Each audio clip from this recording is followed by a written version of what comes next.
लोकमित्र live, जंग सच्चाई की। नमस्कार, मैं हूं रुद्र और आप देख रहे हैं लोकमित्र लाइव। उसके अपराध करने का सिलसिला 90 के दशक से शुरू हुआ था। 60 मामले भी दर्ज थे उस पर। जी हाँ, हम बात करने वाले हैं विकास दुबे के बारे में। उत्तर प्रदेश का कुख्यात अपराधी विकास दुबे। आइए जानते हैं उसके अपराध से जुड़ी कुछ कहानियाँ। विकास दुबे उत्तर प्रदेश का कुख्यात अपराधी।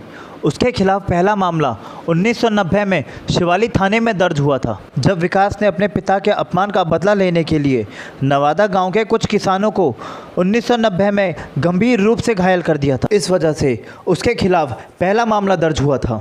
विकास का जन्म 26 दिसंबर 1964 में चौबेपुर के बिकरूपुर गाँव में हुआ था।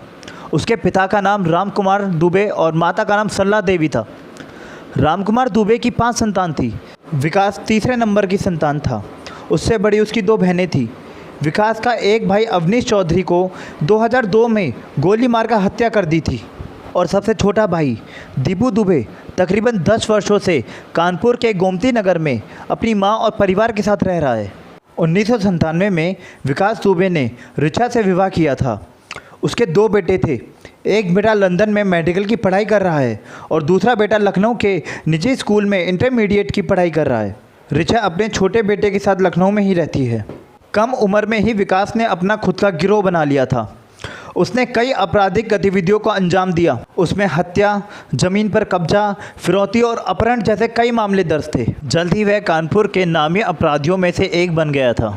वह भारतीय जनता पार्टी के हरिकिशन श्रीवास्तव के साथ भी जुड़ गया था, जो बहुजन समाज पार्टी से थे।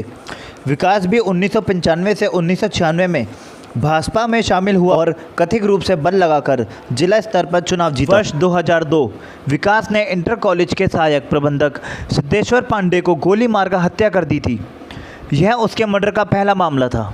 उसके बाद उसका दबदबा बढ़ने लगा और वर्ष 2001 में राज्य मंत्री संतोष शुक्ला को शिवाली थाने में घुसकर गोली मारकर हत्या कर दी। इस घटना के बाद उसकी दहशत बढ़ने लगी।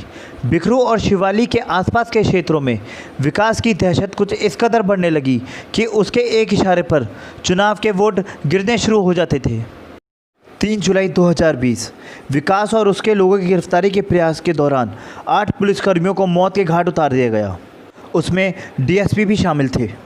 डीएसपी की बेरहमी से हत्या कर दी गई थी, जबकि अन्य पुलिस वालों को सिर्फ गोली मारकर हत्या की थी। इसके बाद विकास दुबे वहाँ से फरार हो गया। पुलिस ने AK-47 और इंसास राइफल सहित अन्य हथियारों को बरामद किया। कानपुर के डीजीपी ने कहा कि कम से कम 60 लोगों ने पुलिस टीम पर घात लगाकर हमला किया।